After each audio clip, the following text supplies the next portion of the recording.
کہ لوگوں کی ضرورت کسی چیز کی بڑھتی ہے تو تاجر ان کی وہ ضرورت پوری کر کے ان سے اس کا معاوضہ لیتا ہے. چلیں اب یہ زیادہ پیچیدہ بحث ہو جائے گی, فی الحال ہم اسی کو سمیٹتے ہیں. اب بینک نے آگے ₹1,00,000 جب تاجر کو دیے تو تاجر نے اس لاکھ پہ بینک کو کتنا دینا ہے؟ ₹2,000. تو تاجر جب ڈبل روٹی بنائے گا تو اس کی قیمت میں وہ 2,000 ایڈ کرے گا کہ نہیں کرے گا اس کی لاگت میں؟ بولو نا بھائی. تو تاجر جب بریڈ مارکیٹ میں پھینکے گا تو جتنے کی بریڈ ہوگی اس میں وہ پیسہ جو اس نے سود کی مد میں بینک کو دینا ہے وہ ایڈ کر کے دے گا کہ نہیں دے گا؟ تو بریڈ کی قیمت مارکیٹ میں بڑھے گی کہ نہیں بڑھے گی؟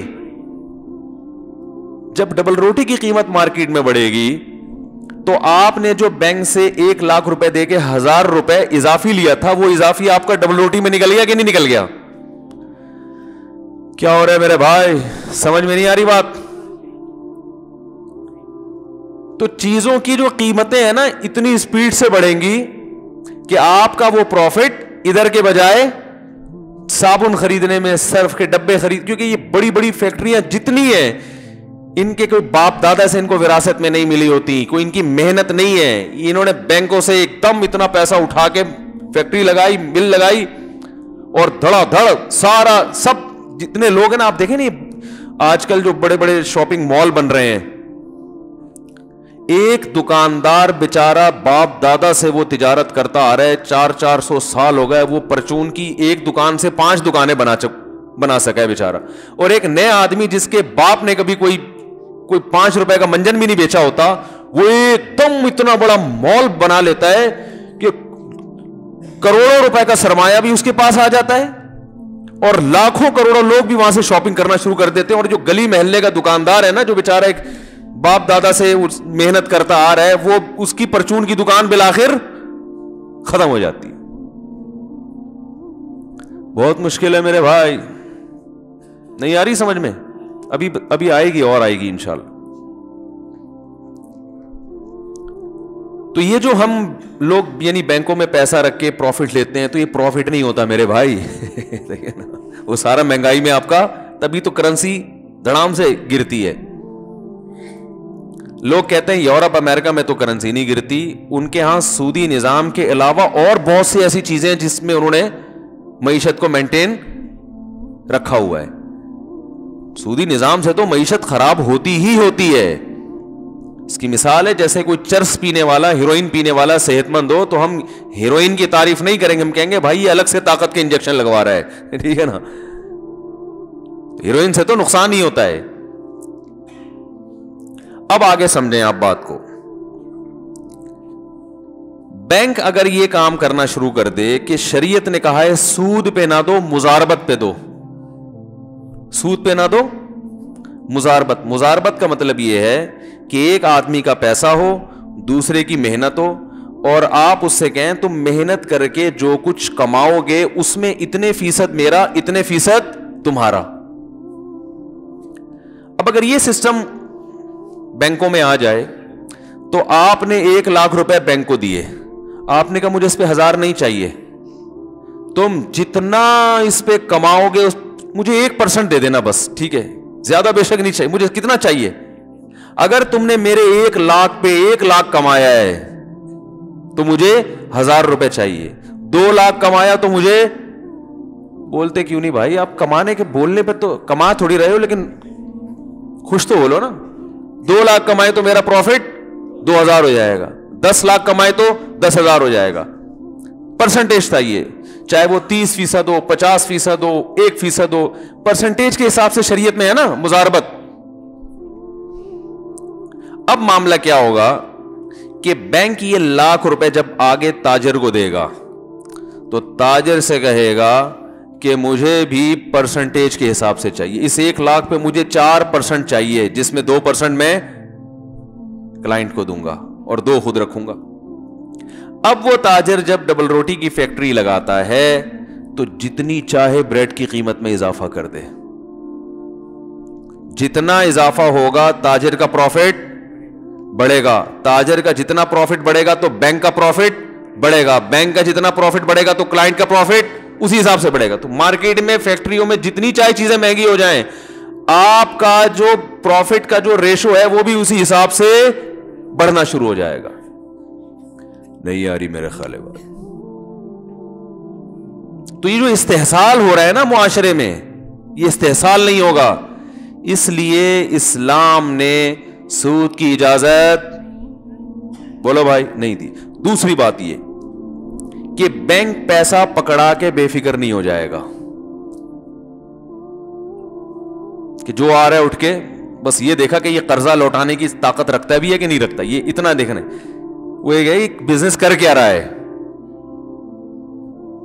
اس میں سب سے پہلے وہ یہ دیکھے گا کہ حلال بزنس کرے, حرام نہ کرے. بات آ رہی ہے سمجھ میں؟ کیونکہ صرف سود حرام تھوڑی ہے, بزنس بھی تو حلال ہونا چاہیے نا. کوئی ایسی چیز کا بزنس کرے جس کی لوگوں کو واقعی ضرورت ہو, تو اس سے لوگوں کی ضرورتیں پوری ہوں گی. یہ ایک الگ اخلاقی فائدے ہیں.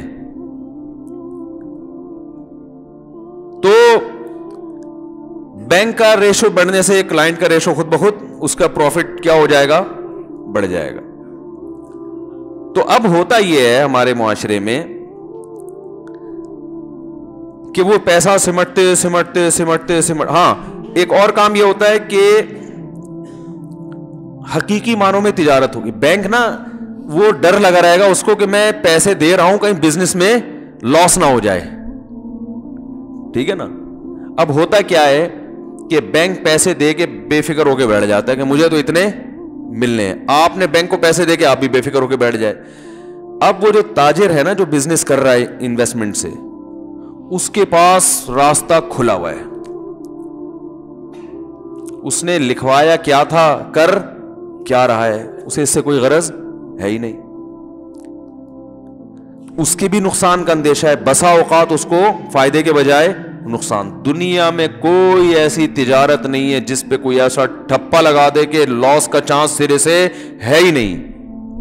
اسٹاک ایکسچینج میں آپ دیکھیں نا کیسی خبریں آ رہی ہوتی ہیں, شیئرز کی قیمت بڑھ رہی ہے, سارے دنیا اٹھا کے اپنا پیسہ اسٹاک ایکسچینج میں ڈالتی ہے, دھڑام سے وہ مارکیٹیں کا دیوالیہ ہونا شروع ہو جاتا ہے.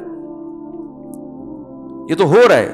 بحریہ ٹاؤن کے ساتھ دیکھ لیں کیا ہوا, ایک دم ہر آدمی بحریہ ٹاؤن بحریہ ٹاؤن بحریہ ٹاؤن. اب جو پلاٹ 36 لاکھ کا تھا وہ 18 پہ آ گیا. اب لوگ انتظار میں بیٹھے ہوئے کہ اے اللہ جب یہ 36 پہ پہنچے گا پتہ نہیں ہماری عمر ہمارا ساتھ دے گی کہ نہیں دے گی. یہ تو ہے, لازمی ہے. یہ تو اللہ تعالیٰ تو قرآن میں فرماتے ہیں یبسط الرزق لمن یشاء ویقدر, جس کے لیے چاہوں گا رزق بڑھا دوں گا, جس کے لیے چاہوں گا تنگ کر دوں گا. آپ نے ایک چیز کو پیسہ بڑھانے کا ذریعہ سمجھا, اسی چیز کو اللہ پیسہ گھٹانے کا ذریعہ بنا دے گا. کتنی تجارتیں دنیا میں آئی ہیں, لوگوں نے کہا ہم ارب پتی بن جائیں گے, وہی تجارتیں لوگوں کو روڈ پہ لانے کا سبب بنی. پہلے تو کھا رہے تھے کچھ, اس سے بھی گئے. تو دنیا کا اصول ہے. تو اس تاجر کا نقصان کیا ہے کہ جب وہ اربوں روپے کا سرمایہ لے کے کوئی فیکٹری لگاتا ہے, مل لگاتا ہے, اور اس کا ہو گیا نقصان, اس کے پاس دینے کی طاقت نہیں ہوتی, اس کے پاس بھاگنے کے علاوہ کوئی آپشن نہیں. وہ کہاں سے دے گا, ناممکن ہے, کیونکہ اس کے باپ کا پیسہ تھوڑی لگا ہوا ہے اس میں. اپنا پیسہ ڈوب جائے انسان بھاگتا نہیں ہے. سمجھ میں آ رہی ہے بات؟ بھاگے گا کیوں بھائی وہ؟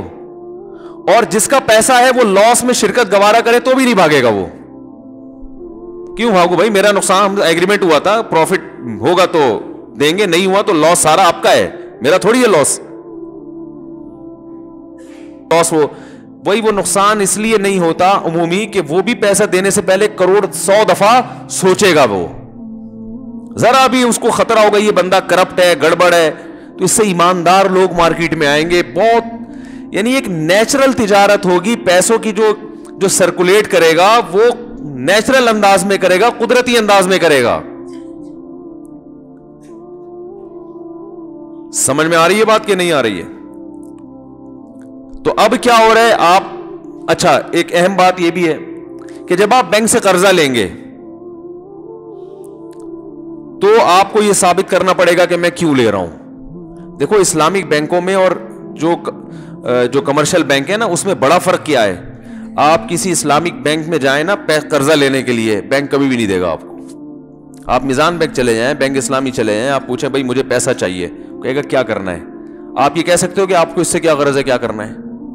سودی بینک میں آپ یہ بتانے کے مکلف نہیں ہے. آپ کہ مجھے قرضہ چاہیے, آپ یہ شورٹی لیں کہ میں قرضہ واپس کر سکتا ہوں. کس کام کے لیے چاہیے, اس سے آپ کو غرض کیا ہے.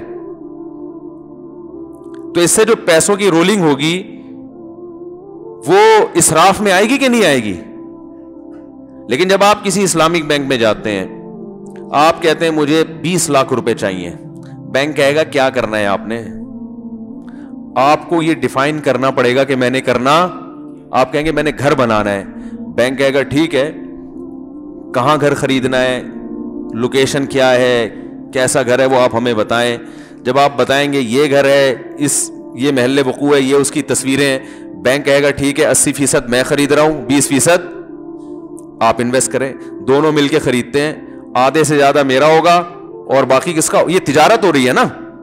پھر بینک وہ گھر خرید کے شرکت متناقصہ کی بیس پہ آپ کو فروخت کرنا شروع کرے گا.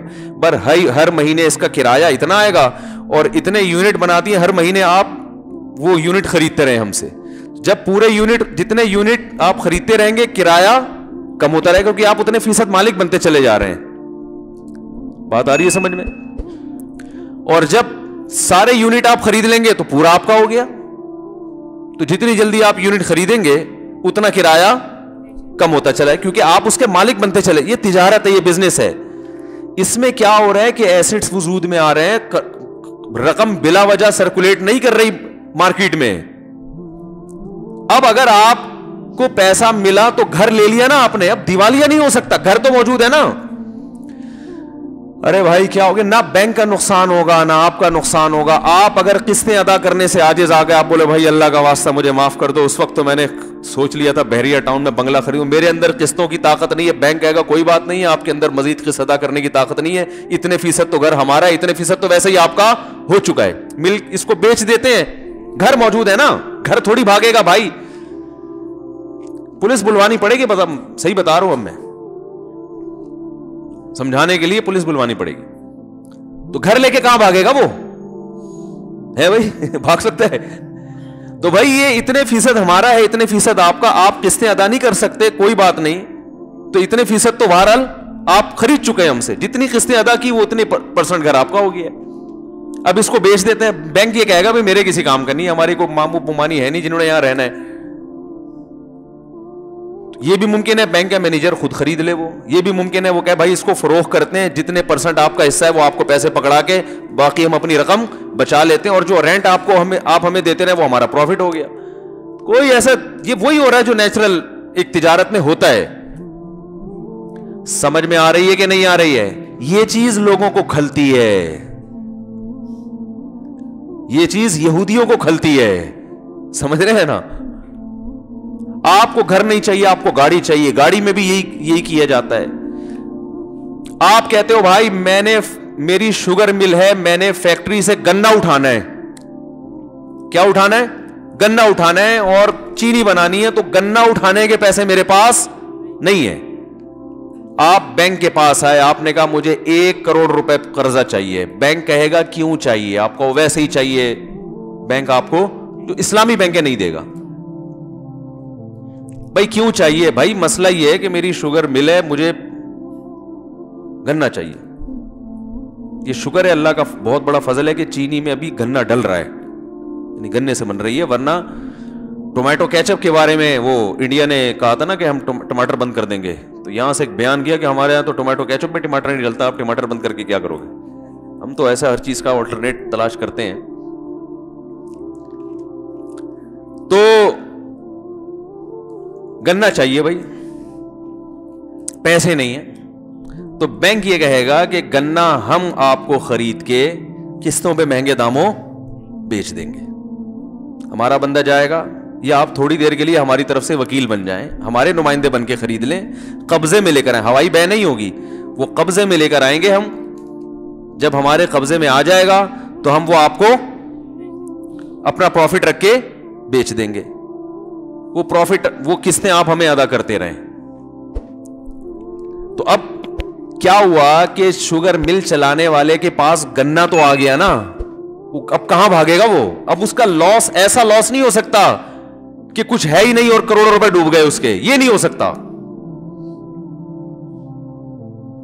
سمجھ رہے کہ نہیں سمجھ رہے؟ اب اگر وہ کیا کرے گا کہ جیسے آپ نے گاڑی خریدی یا کوئی چیز خریدی، اب آپ قسطیں ادا کرنے سے عاجز ہو، سودی بینک کیا کرتے ہیں کہ آپ کی قسطیں بھی گئیں اور گاڑی بھی گئی. ایسا ہی ہوتا ہے نا. اسلام اس کی اجازت نہیں دیتا بھائی. آپ نے جو اس سے پیسے لیے ہیں وہ تو آپ کو واپس کرنے، آپ گاڑی بھی لے رہے ہو اور پیسے بھی لے، یہ کیسے ہو سکتا ہے؟ سمجھ رہے ہیں سودی نظام میں اور اس میں فرق؟ اسلام یہ کہتا ہے جب آپ نے کسی کو قسطوں پہ چیز بیچی ہے، آپ نے چیز ہینڈ اوور کر دی، اب وہ قسطیں ادا نہیں کر رہا ہے، تو جتنی قسطیں وہ دے چکا ہے اس سے اضافی آپ پولیس کے ذریعے، ڈاکو کے ذریعے، کسی بھی محلے کے دادا کے ذریعے نکلوا سکتے ہیں. اس کی چیز ضبط بھی اس معنی میں کر سکتے ہیں کہ قسطیں پوری کرو تو ہم چیز ہینڈ اوور کریں گے، لیکن اس کی چیز آپ اپنی ملکیت میں داخل نہیں کر سکتے، وہ اس کی ہو چکی ہے. بات آ رہی ہے سمجھ میں؟ ہاں یہ ہو سکتا ہے کہ وہ کہے بھائی میرے اندر اب یہ صلاحیت نہیں ہے قسطیں ادا کرنے کی، یہ گاڑی لے کے بیچ دو، جو آپ کا لاس ہوا ہے وہ اس سے پورا کرو، باقی میری قسطیں واپس کرو. اس کی اجازت ہے. لا تظلمون ولا تظلمون. جب مالی معاملات ختم کیے جاتے ہیں تو اللہ فرماتے ہیں اس طرح سے ختم کیے جائیں گے کہ دونوں فریقوں میں کسی پہ بھی ظلم نہ ہو. تو میں جلدی سے اپنی بات کی طرف آتا ہوں. تو ایک سسٹم ہے سودی، جس نے پورا پیسہ جو ہے نا، یہ جو بڑے بڑے مال بن رہے ہیں، کیا ہو رہا ہے یہ کیا؟ یعنی آپ خود سوچو، یہ معیشت کی صحیح تقسیم تھوڑی ہو رہی ہے. وہ جو بیچارہ ٹھیلا لگانے والا وہ تو ایسی کی تیسی ہو گئی اس کی تو، اور بیٹھے بیٹھے آپ اپنے باپ کے بہاف پہ اربوں روپے کا سرمایہ بینکوں سے کروڑوں روپے آپ لے لیتے ہو اور انویسٹ کر کے آپ پیسہ کمانا شروع کر دیتے ہو. سارا پیسہ ہوتے ہوتے ہوتے ہوتے سمٹ کے چند ہاتھوں میں جا رہا ہے. کہا جاتا ہے دنیا میں 7-8 آدمی اتنے مالدار ہیں کہ اگر ان کی دولت کو انسانیت پہ تقسیم کر دیا جائے تو دنیا میں ایک آدمی بھی غریب باقی نہیں بچے گا. 7-8 افراد ہیں ایسے دنیا میں.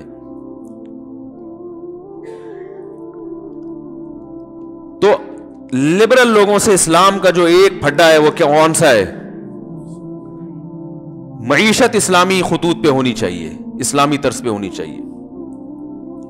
دوسرا پھڈا ہے بے حیائی کا.